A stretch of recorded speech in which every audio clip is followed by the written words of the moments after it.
Good afternoon students, ये हमारी next video है एक्सरसाइज 4.3 की। एक्सरसाइज 4.1 और 2 में हमने सीखा था कि लीनियर ट्रांसफॉर्मेशन दे रखी है, ठीक है, मतलब मैपिंग दे रखी है, उसको चेक करना था वो लीनियर ट्रांसफॉर्मेशन है या नहीं है। और नेक्स्ट एक्सरसाइज में हमने 1 और ऑन 2 किया था।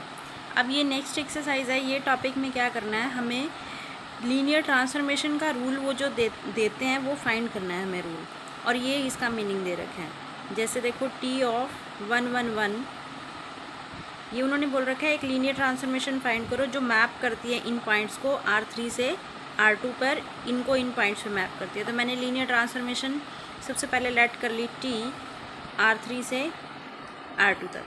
अब टी के ऊपर ये एलिमेंट लगाने से आंसर क्या आ रहा है, उसने दे दिया 2,1। ये एलिमेंट लगाने से आंसर आ रहा है 2,1। इसी तरीके से यह एलिमेंट लगाने से आंसर आ रहा है 2,1। ये एलिमेंट्स लगाने से ये आंसर आ रहे हैं। तो मुझे जो रूल होता था ना लीनियर ट्रांसफॉर्मेशन का वो फाइंड करना है। तो उसके लिए क्या तरीका होता है, ये जो डोमेन होता है, डोमेन से आपने एक पॉइंट उठाना है। जैसे मैंने XYZ डोमेन से उठाया, ठीक है, ये उठाना है। अब ये डोमेन R3 से उठाया और ये R3 डोमेन के ही एलिमेंट हैं। तो हम सबसे पहले क्या करेंगे, पहले तो ये जो एलिमेंट दे रखे हैं ना, एक बार इनको चेक कर लो। पहले चेक करो क्या ये LI बन रहे हैं लीनियरली इंडिपेंडेंट, ठीक है। और R3 है, 3 ही है, तो अगर ये लीनियरली इंडिपेंडेंट बन जाएंगे और ये फाइनाइट डायमेंशन है तो ये बेसिस बन जाएगा। तो सबसे पहले चेक करना ये बेसिस है या नहीं है। तो अब ये देखो, ये तीनों दे रखे हैं आपके, तो आप इसको लीनियरली इंडिपेंडेंट चेक कर सकते हो। लीनियरली इंडिपेंडेंट याद है ना कैसे करना है चेक। 3 वेक्टर हैं, 3 स्केलर लेके इक्वेशंस बनेंगी, वहाँ से ABC की वैल्यू सॉल्व करनी है। अगर वो ABC 0 आ गए तो ये लीनियरली इंडिपेंडेंट है, ठीक है। तो वहाँ से सबसे पहले इसको लीनियरली इंडिपेंडेंट चेक करना है। तो लीनियरली इंडिपेंडेंट चेक करने के लिए जैसे मान लो ये ले लिया मैंने, और लीनियरली इंडिपेंडेंट चेक करने के लिए वो मैट्रिक्स मेथड किया था, उससे भी सॉल्व कर सकते हैं।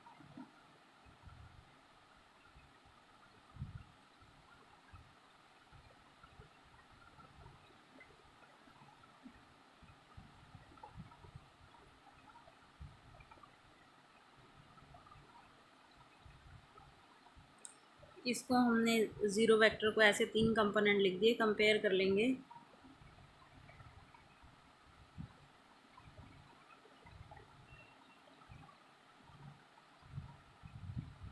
अब देखो A0 यहाँ रख दो तो B0 आ गई, A और B0 यहाँ रख दो C0, तो तीनों स्केलर 0 आ गए। तो इसका मीनिंग क्या हो गया कि ये जो सेट है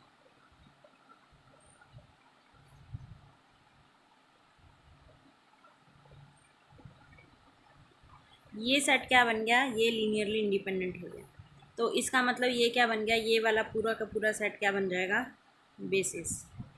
अब हम बेसिस की प्रॉपर्टी लगा लेंगे। बेसिस की डेफिनेशन की हुई थी ना, अगर ये सेट बेसिस है तो इसका मतलब इस R3 से कोई भी एलिमेंट उठाएंगे तो वो इसके लीनियर कम्बिनेशन में लिखा जाएगा। तो मैंने क्या किया, ये XYZ उठाया है, XYZ को इनके लीनियर कम्बिनेशन में लिखना है तीनों के। यहाँ पे मैं स्केलर ABC भी ले सकती हूँ, अगर ABC पीछे ले रखा है उससे कन्फ्यूज़न है तो A1 B1 C1 ले लो। अब यहाँ ये है ये XYZ, इसको मल्टीप्लाई करके सॉल्व करोगे, मैं डायरेक्ट लिख रही हूँ वो एक स्टेप छोड़ के, क्योंकि वो अब आपको आता है कैसे करना है। कंपैरिजन करेंगे,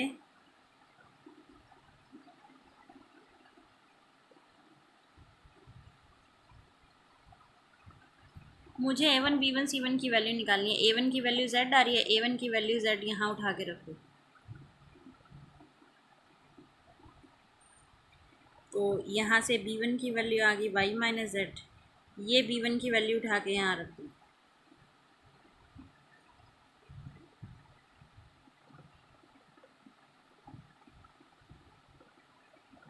C1 की वैल्यू आ गई X माइनस वाई। ये जो वैल्यूज़ आई हैं, ये वैल्यूज़ मुझे क्या करना है, वापस यहाँ पे रखनी है, ठीक है। पर उससे पहले क्या करना है, वापस इसी लाइन पे जाना है मुझे,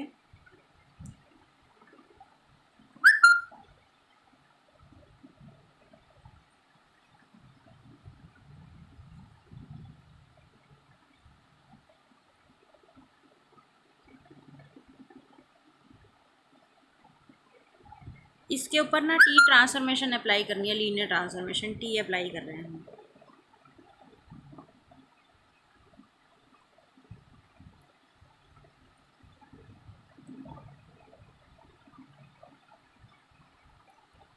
अब ये ट्रांसफॉर्मेशन चेक नहीं करनी है, ट्रांसफॉर्मेशन पहले से है तो ट्रांसफॉर्मेशन की प्रॉपर्टी लग जाएगी, टी ट्रांसफॉर्मेशन सबके साथ अलग अलग लग जाएगी।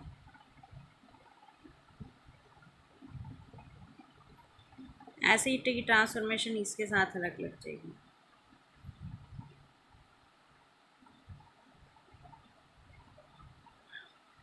फिर लीनियर ट्रांसफॉर्मेशन की फिर से एक प्रॉपर्टी होती है कि स्केलर बाहर, a1 बाहर, b1 बाहर, सेकंड प्रॉपर्टी c1 बाहर,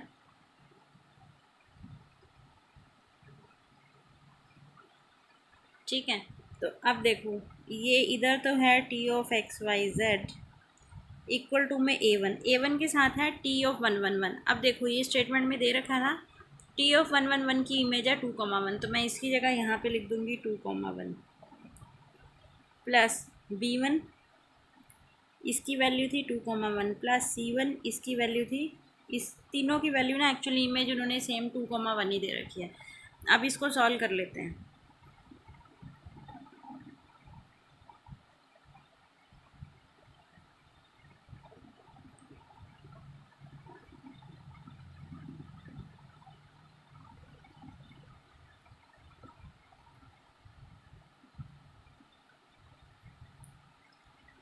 ये आ गया। अब इसमें क्या करो, a1 की वैल्यू सॉल्व की थी ना हमने z, b1 की वैल्यू सॉल्व की थी y माइनस जेड, ऐसे इसी तरीके से यहाँ पे a1 की वैल्यू थी z, ये b1 की वैल्यू, ये c1 की वैल्यू, ये रख दो। तो इसको जो भी सॉल्व करके आएगा वो मेरा क्या होगा, वही मेरा ट्रांसफॉर्मेशन का फॉर्मूला होगा, रूल होगा। तो ये हमने सीखा है कि ट्रांसफॉर्मेशन कैसे फाइंड आउट करते हैं। तो ये बन जाएगा T of X Y Z, जब आप इसको सिंप्लीफाई करोगे, ये सारा सिंप्लीफाई होके ना ये आंसर आ जाएगा, ठीक है। तो ये तरीका है कि जब भी आपको इस तरह से दे रखे हो तो आप उसको चेक कर लो, पहले वो जिनकी इमेजेस दे रखी हैं पहले वो डोमेन वाले एलिमेंट लीनियरली इंडिपेंडेंट है या नहीं है। अगर वो लीनियरली इंडिपेंडेंट है तो फिर हमें आगे करना है सॉल्व। तो ये एक टाइप होगी। अब इसी तरह से इसमें एक और टाइप है, find linear transformation L T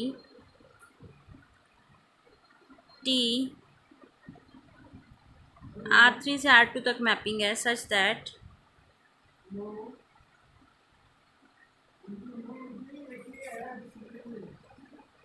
T of x is equal to ax, where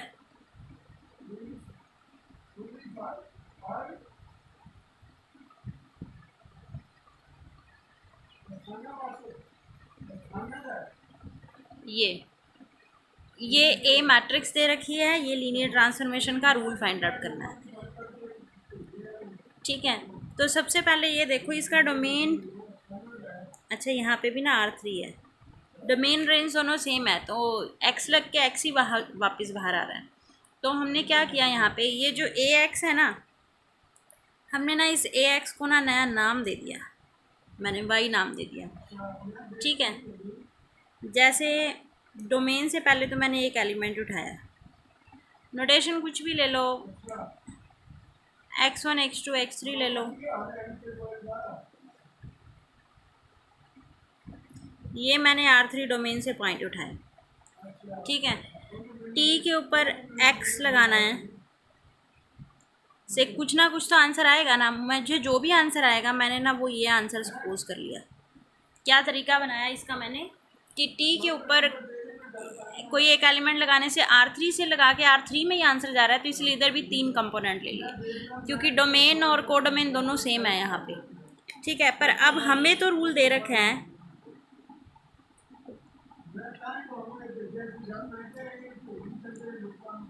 हमने ए एक्स को क्या ले लिया, वाई मान लिया, तो Y is equal to A X. अब देखो, आपको याद है मैट्रिक्स मेथड जो हम करते थे 12th में, ये वही मैट्रिक्स मेथड ही बन गया आपका।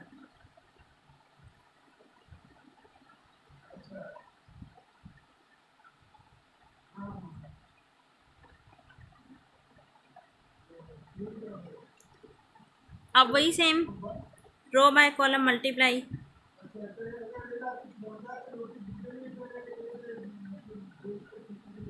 ठीक है, x2 प्लस x3, और ये इधर सेम। अब कंपेयर कर लो, y1 की वैल्यू ये पहली, y2 की ये दूसरी, y3 की ये तीसरी।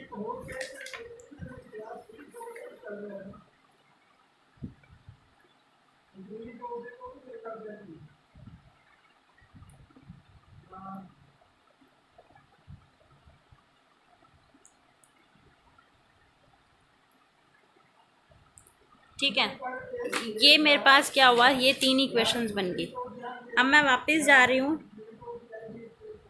रूल क्या था, ख़त्म हो गया ये पेन, एक से, ये था रूल, और आंसर क्या लिया था मैंने,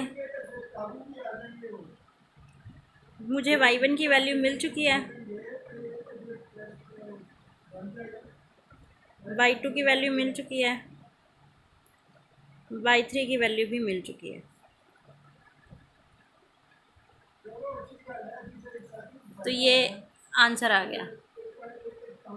ठीक है, तो ये हमारा मतलब एक रूल फाइंड आउट कर लिया हमने कि जब ऐसे मैट्रिक्स की फॉर्म में मैपिंग दे रखी हो तो हम उसका रूल कैसे फाइंड आउट करेंगे। ठीक, तो ये मैंने रूल बना दिया बस सिंपल, उसको मल्टीप्लाई करके इस तरीके से। ये ना एग्जाम्पल नंबर 5 है। ऐसा एक्सरसाइज में क्वेश्चन नंबर 6 है और एक क्वेश्चन नंबर 7 है। अब एक और है इसी तरीके का, वो भी करा देती हूँ। यहाँ पर भी यही है, टी R3 से R3 तक एक मैपिंग दे रखी है, टी के ऊपर एक्स लगाने से ए एक्स आंसर आ रहा है। ए मैट्रिक्स दे रखे हैं हमें 1 3 2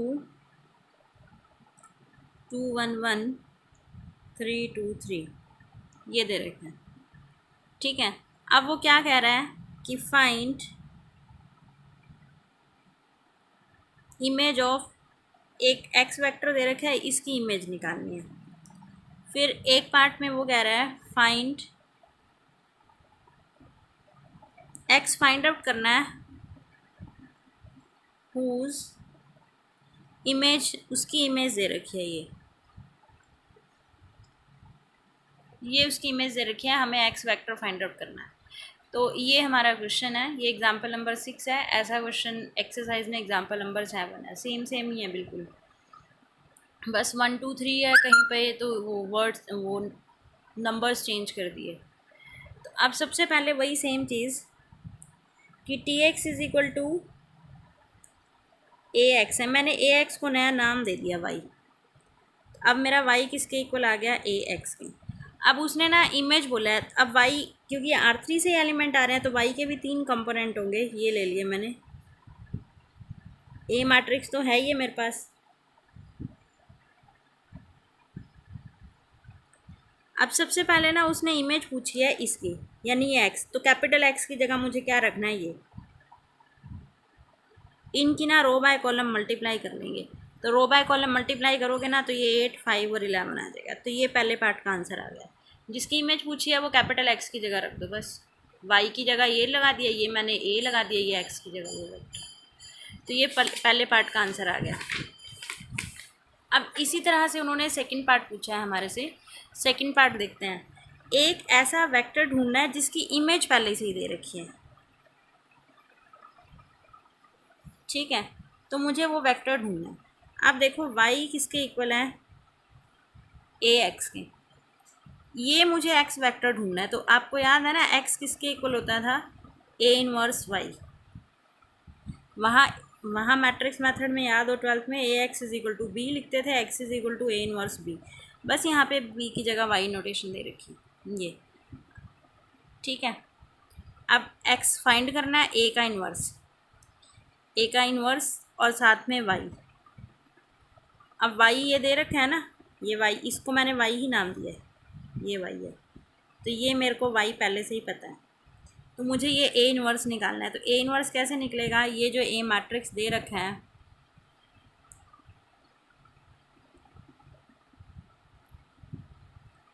ठीक है, इस मैट्रिक्स का क्या करो, पहले डिटर्मिनेंट निकालो, इन्वर्स तो ऐसे ही निकलता है।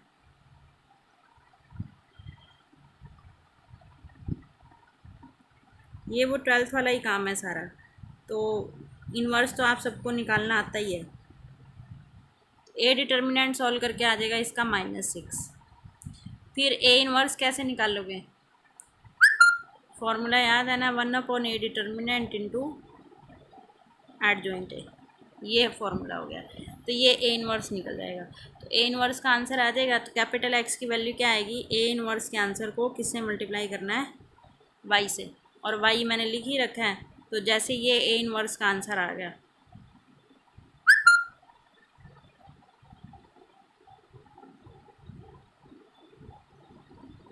और वाई हमने ये लिया था ना, स्टेटमेंट में ही दे रखा था, -2 -5 -5, रो बाय कॉलम मल्टीप्लाई करके 6 से डिवाइड करना, तो ये आंसर आ जाएगा।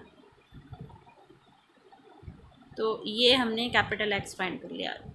उल्टा था ना, यहाँ पे इमेज दे रखी थी, वेक्टर निकालना था। पहले पार्ट में वेक्टर दे रखा था, इमेज निकालनी थी।